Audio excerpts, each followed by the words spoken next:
अस्सलाम वालेकुम। जी, आज हम जिस टॉपिक पर डिस्कशन करने जा रहे हैं वो शिपिंग परफॉर्मेंस से रिलेटेड है। और शिपिंग परफॉर्मेंस में ये थ्री मैट्रिसेस आते हैं, जिसमें एलएसआर को डिस्कस किया जाता है, प्री फुलफिलमेंट कैंसलेशन रेट को और वैलिड ट्रैकिंग रेट को। सो ये थ्री पोर्शंस हैं जो कि शिपिंग मैट्रिसेस या शिपिंग परफॉर्मेंस इसको हम कहते हैं। अच्छा, इन तीनों का आपस में कोई कनेक्शन नहीं है। जैसे ओडीआर में तो इन तीनों का आपस में कनेक्शन था, जैसे नेगेटिव फीडबैक का, ए टू जी गारंटी क्लेम का, ये चार्ज बैक का, इन तीनों का आपस में रिलेशन बन के ओडीआर बनता था।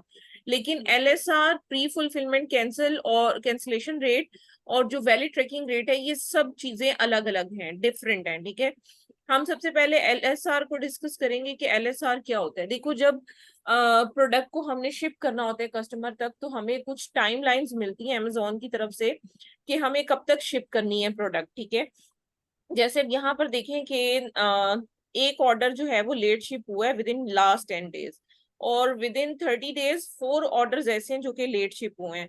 अब इसका कैसे पता चलेगा वो मैं आपको बताती हूँ कि मतलब यहाँ से जाकर मैनेज ऑर्डर्स पर फिलहाल हम जाते हैं, और मैं आपको शिपिंग डेट दिखाना चाहूंगी कि शिपिंग डेट है क्या बेसिकली। अब जैसे ये प्रोडक्ट है, इसको मैं ओपन करती हूँ, ऑर्डर है, ये एफबीएम का ऑर्डर है, इसको हम ओपन करते हैं। अब यहाँ पर देखो, जैसे 18 से 19 तक हमारी प्रोडक्ट शिप होनी चाहिए। अगर हम 19 की बजाय 20 को शिप करते हैं प्रोडक्ट, तो ऑब्वियसली वो लेट शिपिंग में कंसीडर होगी कि हमने कस्टमर तक लेट शिप की है।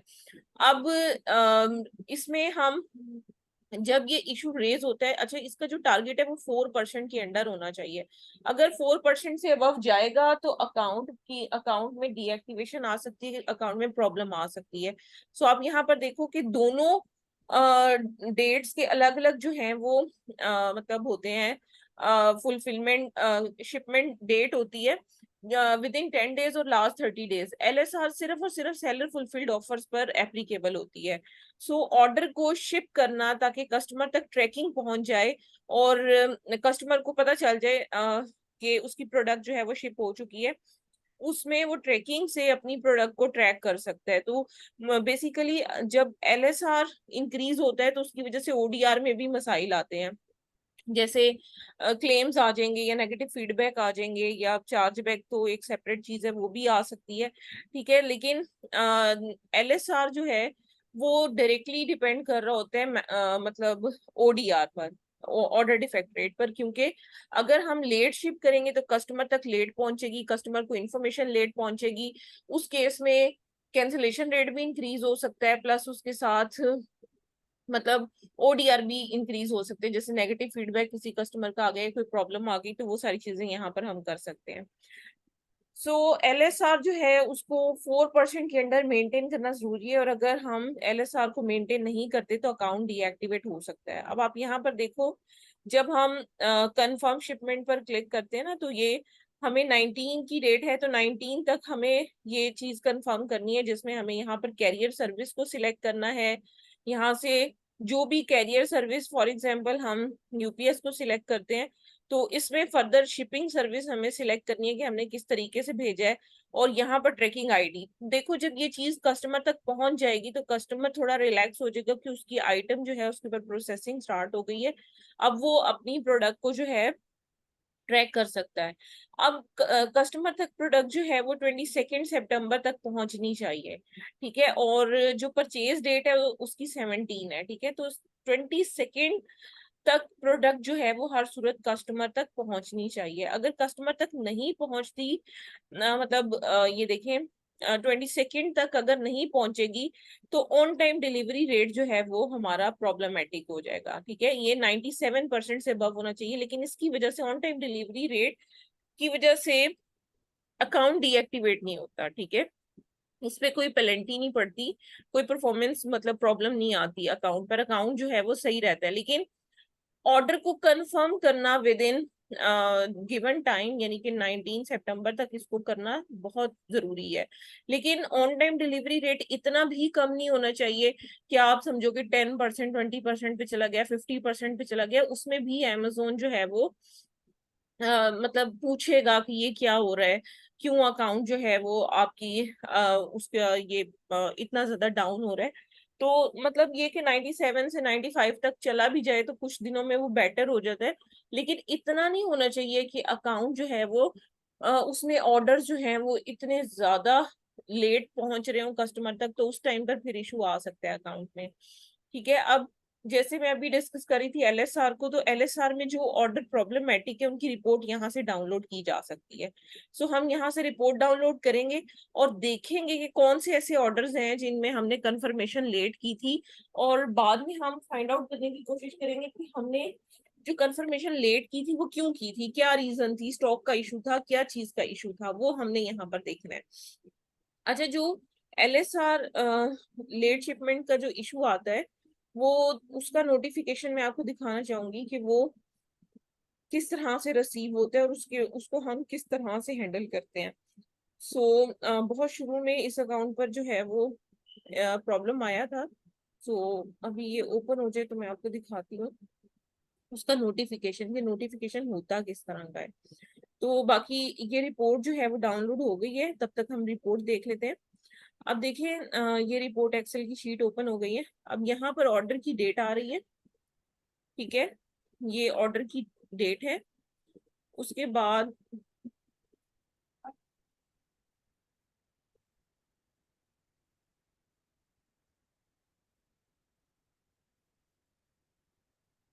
जी, ये ऑर्डर की डेट आ रही है, यहाँ पर ऑर्डर आईडी आ रही है।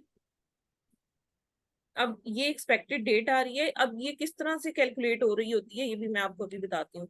अब ये शिपिंग डेट आ रही है। अब शिप होनी चाहिए थी 20, मतलब एक्सपेक्टेड डेट थी 26, लेकिन शिप हुई है ये 27 को। ठीक है, एक दिन का फर्क आया है। अच्छा, इसके बाद फर्दर देख लेते हैं। शिपिंग कंफर्मेशन इसकी मतलब कंफर्मेशन डेट यानी कि जिस दिन कस्टमर तक पहुंच गई है वो 27 ऑफ अगस्त है। ठीक है, और अकाउंट की हेल्थ पर इसका इम्पेक्ट नहीं है। ठीक है, यहाँ पर आप देख लें, लेकिन शिपमेंट डेट में फर्क आ रहा है क्योंकि शिप होनी चाहिए थी 26 को और शिप की है उन्होंने 27 को, ये वाले तीन ऑर्डर।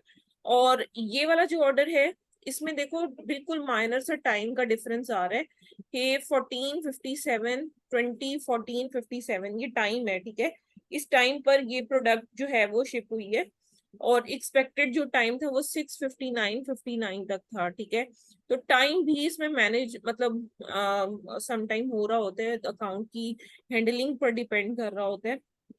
तो अगर लेट शिप करेंगे तो ऑब्वियसली प्रॉब्लम आएगी अकाउंट में। ठीक है, तो बाकी ये है कि अभी मैं आपको ये बता रही थी कि ये रिपोर्ट का बता दिया।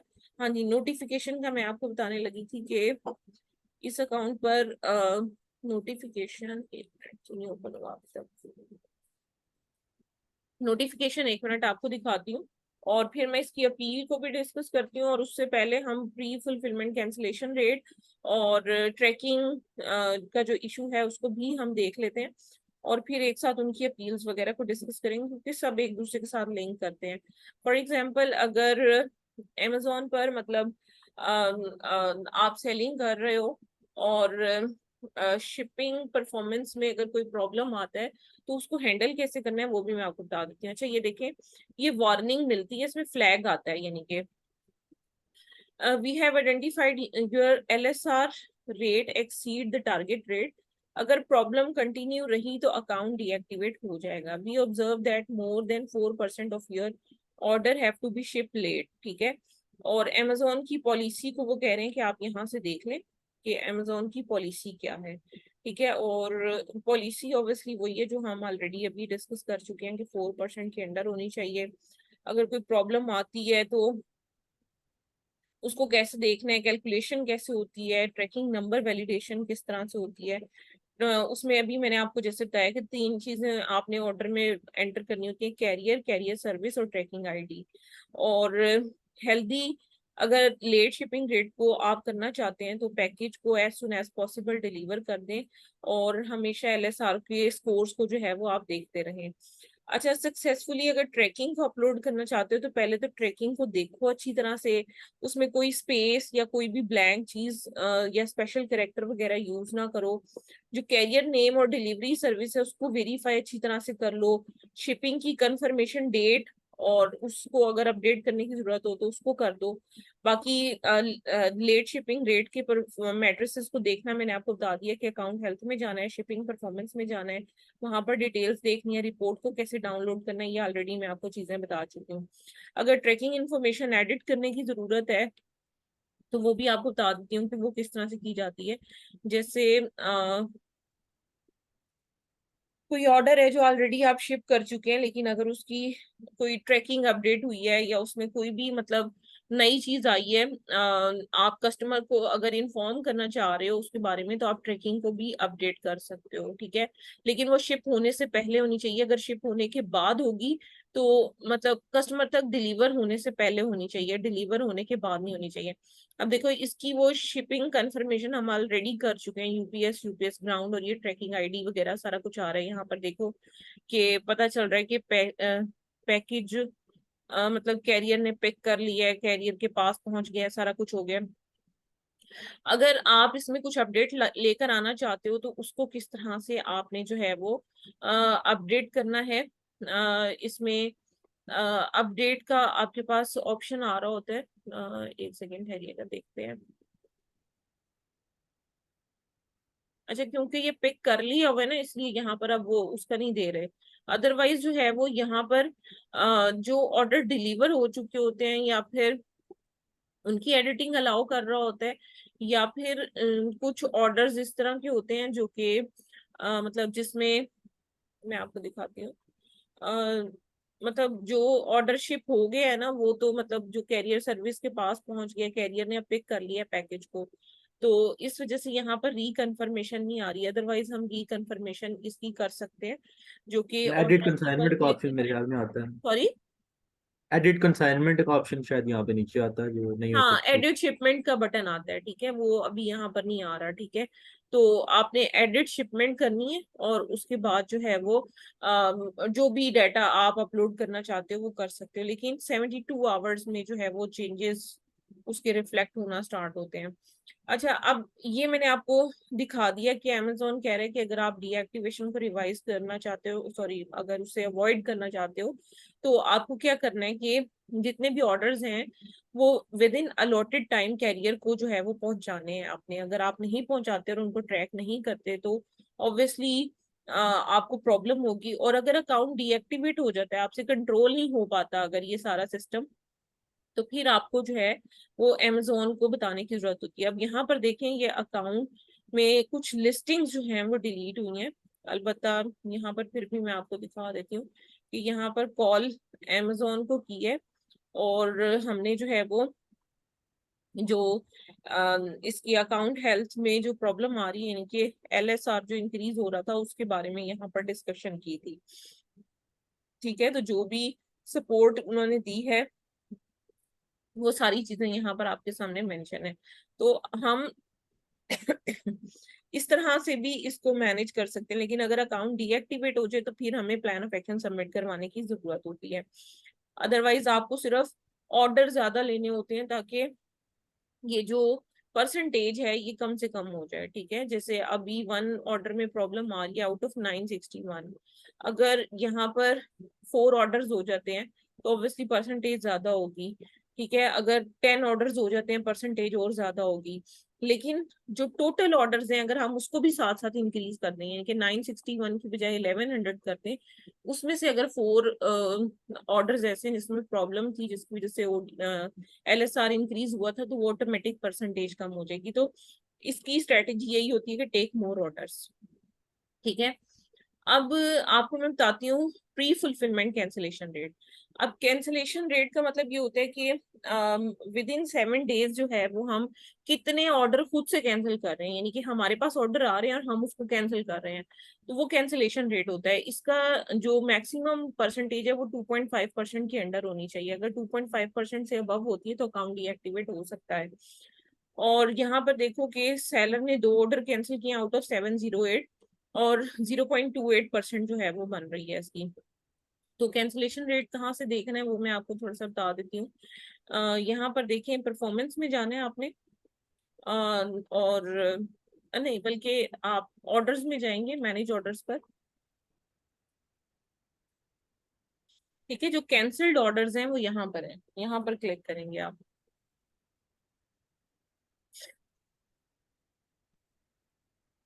अब आप यहाँ पर देखिए, ये वो ऑर्डर्स हैं जो कि हमने खुद कैंसिल किए हुए हैं, ठीक है। कुछ ऐसे ऑर्डर होते हैं जो कि बायर भी कैंसिल करते हैं, वो इस तरह के ऑर्डर्स होते हैं, ठीक है। ये बायर ने ऑर्डर कैंसिल किया है ये वाला। कुछ में वो रिक्वेस्ट भी सेंड करते हैं, अगर उनकी पेमेंट कट गई हुई होती है, डिडक्ट हो चुकी होती है उनके कार्ड से, तो फिर वो हमें रिक्वेस्ट सेंड करते हैं, फिर हमें एक्सेप्ट करनी होती है। और कुछ केसेस में हम खुद ऑर्डर्स को कैंसिल करते हैं। जब हम खुद ऑर्डर को कैंसिल करेंगे ना, तो उसका कैंसिलेशन इफेक्ट रेट हमारे इस अकाउंट पर आएगा, ठीक है। यहाँ पर देखें, फिर हमारा कैंसिलेशन रेट यहाँ पर जो है वो प्लस माइनस होगा। अगर बायर ने ऑर्डर को यहाँ पे तो कैंसिल, यहाँ पे दो ऑर्डर्स हैं। सॉरी, जो कैंसिलेशन रेट आपने दिखाया है वहां पे तो दो ऑर्डर्स शो कर रहे हैं कि दो ऑर्डर कैंसिल हुए, लेकिन यहाँ पे तो काफी ज्यादा ऑर्डर्स हैं। ये पुराने हैं ना ऑर्डर्स कुछ, वो लास्ट, मतलब आप इसमें देखो कि लास्ट कितने डेज का आ रहा है, ये 7 डेज का आ रहा है, ठीक है। जी तो जी। लास्ट 7 डेज में सिर्फ 2 ही कैंसिल हुए हैं। कुछ अभी लेटेस्ट कैंसिल हुए होंगे, ये डेट्स वगैरह इसमें लिखी हुई आ रही है ना, लास्ट 365 डेज का ये आ रहा है। कुछ अभी इन प्रोसेस है, उसकी वजह से भी वो शो नहीं हो रहे। और यहाँ पर आप देखो कि लास्ट 365 यानी कि 1 साल के अंदर 1552 ऑर्डर्स जो हैं वो कैंसिल किए हैं।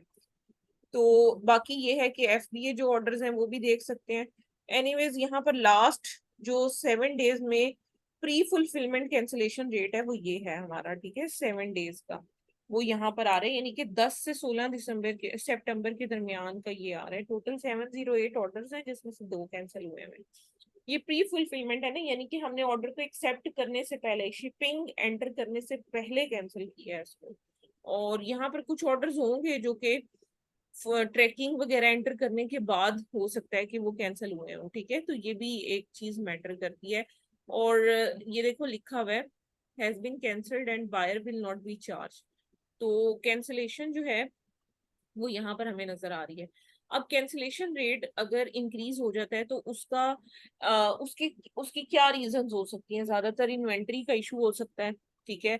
या फिर वो लोकेशन इस तरह की हो सकती है जिसमें हमें शिपिंग बहुत ज्यादा चार्ज हो रही हो, या हम जब पार्सल को वहां तक डिलीवर करना चाहें, जैसे अलास्का है या कोई भी इस तरह की स्टेट है जहां पर ऑर्डर को फुलफिल करना, ये कैरियर सर्विस वहां पर सर्विस नहीं देने के लिए अलाउ उनके एड्रेस पर, तो इस तरह के केसेस में हमें ऑर्डर कैंसिल करने पड़ते हैं, ठीक है। ये चीज हो गई। इसके बाद ट्रैकिंग, ट्रैकिंग इंफॉर्मेशन बहुत ज्यादा इंपॉर्टेंट है, क्योंकि ट्रैकिंग जितनी जेन्युइन होगी उतना ही अकाउंट आपका सिक्योरली एफबीएम खास तौर पे उसकी चलेगी, क्योंकि ट्रैकिंग की बिहाफ पर कस्टमर अपने प्रोडक्ट को, अपने पार्सल को ट्रैक कर रहा होता है। और ये विद इन लास्ट 30 डेज जो है वो आपको ट्रैकिंग रेट यहाँ पर शो हो रहा होता है। और मतलब इसका जो टारगेट है वो 95% है। अगर 95% से अबव मतलब होता है, तो उस केस में amazon जो है वो अकाउंट पे सेलिंग या जो एफबीएम है उसको रेस्ट्रिक्ट कर देता है, लेकिन एफबीए जो है वो कंटिन्यू रहती है आपके अकाउंट के ऊपर। तो कुछ ऐसी प्रोडक्ट्स होती हैं जिस पर ट्रैकिंग्स को देना कंपलसरी नहीं होता, जैसे हैवी और बल्की आइटम्स हैं, जैसे फर्नीचर्स की कैटेगरी है, इस तरह की, इसमें ट्रैकिंग का इशू नहीं आता, क्योंकि अमेजोन खुद कहते हैं कि इस तरह की जो बल्की आइटम्स हैं उसमें कैरियर इंटीग्रेट ही नहीं करती ट्रैकिंग, ठीक है। तो वो उसमें मतलब ट्रैकिंग उसके ऊपर एप्लीकेबल नहीं होती।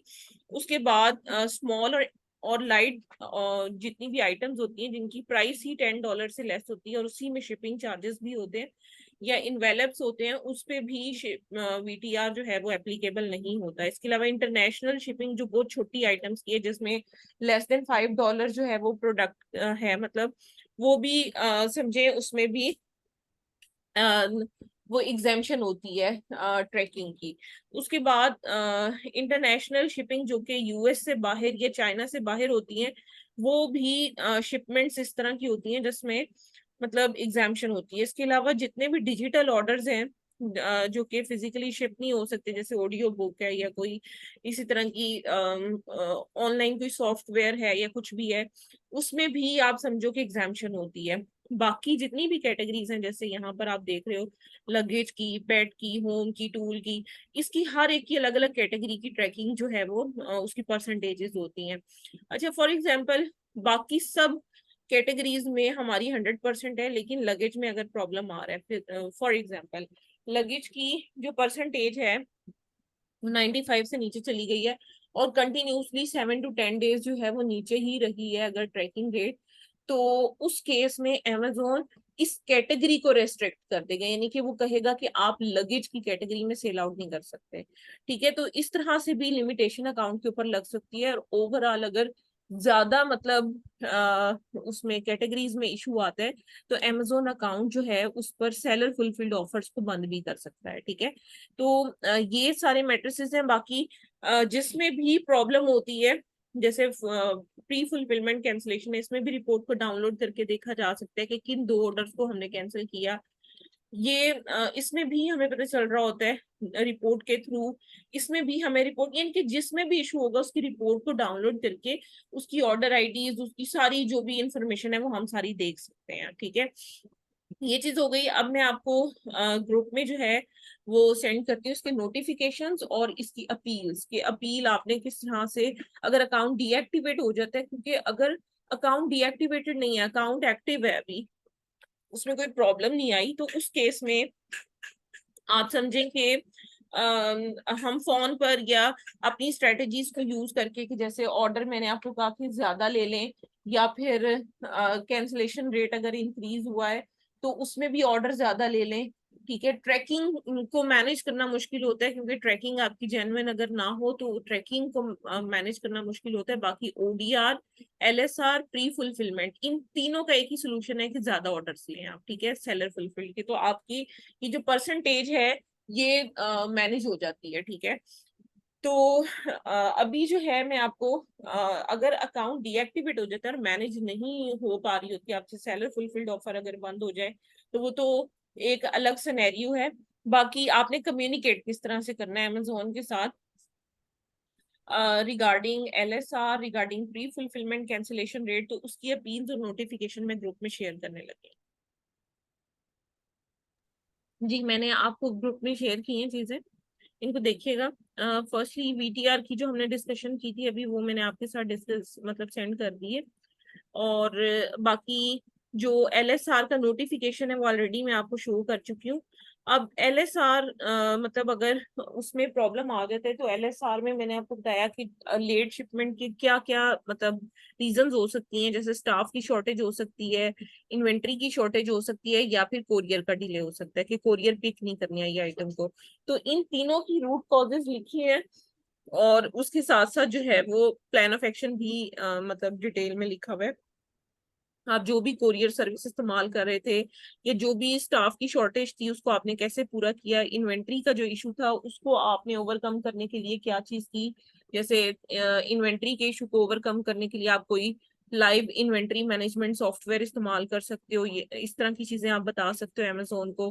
बाकी कोरियर डिलेज में आप बता सकते हो कि अगर आप कोरियर को फ्लिप करना चाह रहे हो तो वो बता दो। अगर आप मतलब उसी कोरियर की सर्विस को इम्प्रूव करवाने के लिए उनसे कोई कांटेक्ट वगैरह करते हो तो वो आप बता देते हो। ये सारी चीजें आपको बताने की जरूरत होती है। बाकी एक नोटिफिकेशन मैंने कैंसिलेशन रेट का करना था, शायद दूसरा डबल हो गया, कैंसिलेशन का भी मैं आपको कर देती हूँ। अगर कैंसिलेशन रेट इंक्रीज हो जाता है तो उसकी अपील किस तरह से लिखनी है, उसमें दो ही रीजंस हो सकती हैं जो कि मैंने आपको बताई है। या तो आपके पास स्टॉक नहीं है, ठीक है, जिसकी वजह से प्रॉब्लम हुई, या फिर कैंसिलेशन की जो दूसरी रीजन है वो ये हो सकती है एरिया या लोकेशन ऑफ कस्टमर। ठीक है, तो अगर एरिया या लोकेशन का मसला था जिसकी वजह से आपने ऑर्डर कैंसिल किए थे, तो फिर आप उसमें बताओगे कि हमने अपने शिपिंग टेम्पलेट को इम्प्रूव कर लिया है। ठीक है, और अगर स्टॉक जो है वो ज्यादातर कैंसिल हम स्टॉक की वजह से करते हैं, तो उसमें फिर हम अमेजोन को बता देते हैं कि हमने जितने भी ऑर्डर्स हैं उनको फौरी तौर पे शिप कर दिए हमने, सारी पॉलिसीज को अमेजोन की अच्छी तरह से पढ़ लिए, जितनी भी इन्वेंट्री है उनको दोबारा से रिकाउंट कर लिए ताकि स्टॉक का दोबारा से इशू ना बने। ये तो फॉरेन प्लान हुआ, ठीक है। फ्यूचर में हमने क्या किया है कि हमने एम्प्लॉय ऐड कर लिए जो कि इन्वेंट्री को मॉनिटर करेगा, बल्कि यहाँ पर सॉफ्टवेयर भी ऐड कर सकते हैं एम्प्लॉय के बगैर, मतलब एम्प्लॉय को अगर ऐड नहीं करना चाहते तो। और एक्स्ट्रा इन्वेंट्री बैकअप पे रखेंगे ताकि अगर कोई भी प्रॉब्लम होती है, कोई प्रोडक्ट आउट ऑफ स्टॉक जाती है तो हम बैक स्टॉक को जो है वो निकाल सकें, ठीक है। उसके बाद हम अपने सप्लायर से जो है वो राब्ता करेंगे ताकि वो हमारे स्टॉक को फास्टेस्ट डिलीवर करे, और उसके बाद हैंडलिंग टाइम को इंक्रीज कर दें। अकाउंट पर देख लें, अकाउंट पर मैं आपको बता देती हूँ कि अकाउंट पर आप हैंडलिंग टाइम किस तरह से देख सकते हैं। ये देखें, यहाँ पर अकाउंट में जाना है आपने, और यहाँ पर एक ऑप्शन होता है शिपिंग सेटिंग का, यहाँ पर आपने क्लिक करना है। और शिपिंग सेटिंग पर क्लिक करने के बाद यहाँ पर हैंडलिंग टाइम ऑलरेडी लगा हुआ होता है। जैसे अभी तो ये 1 से 2 दिनों में और मैनेज बाई ये मतलब इस तरह से है, लेकिन मैं आपको दिखा देती हूँ। जनरल शिपिंग सेटिंग में जाना है आपने, और यहाँ पर हैंडलिंग टाइम देखें, यहाँ पर हैंडलिंग टाइम 2 डेज है। तो आप इस हैंडलिंग टाइम को इंक्रीज कर सकते हो कि अगर आप चाहते हो कि आपकी मतलब ऑर्डर कैंसिल इस वजह से हो रहे हैं कि आप सही तरीके से हैंडल नहीं कर पा रहे, तो आप ये भी बता सकते हो अमेजोन को कि हम अपनी हैंडलिंग टाइम को 2 से 3 पर शिफ्ट कर रहे हैं, ताकि एक्सपेक्टेड डेट जो भी शिपमेंट की है हम उसके विद इन जो है वो प्रोडक्ट कस्टमर तक भेज दें। और उसके बाद I will follow all Amazon policies, हम अमेजोन की जितनी भी पॉलिसीज हैं उनको डिस्कस कर लेंगे, देख लेंगे और बता देंगे अमेजोन को सारी चीजों के बारे में। अब इसके बाद ये है कि ये जो मतलब छोटी अपील्स होती हैं, इसको अगर हम सबमिट करवाते हैं ना इन अपील्स को, तो आप समझो कि with in 1 to 2 working days account reactivate हो जाता है। तो ये आपको मैंने इसके सारी जो है वो डिटेल्स में सारी चीजों के बारे में गाइड कर दी है। अब आपका जो भी क्वेश्चन है आप प्लीज पूछ रहे हैं।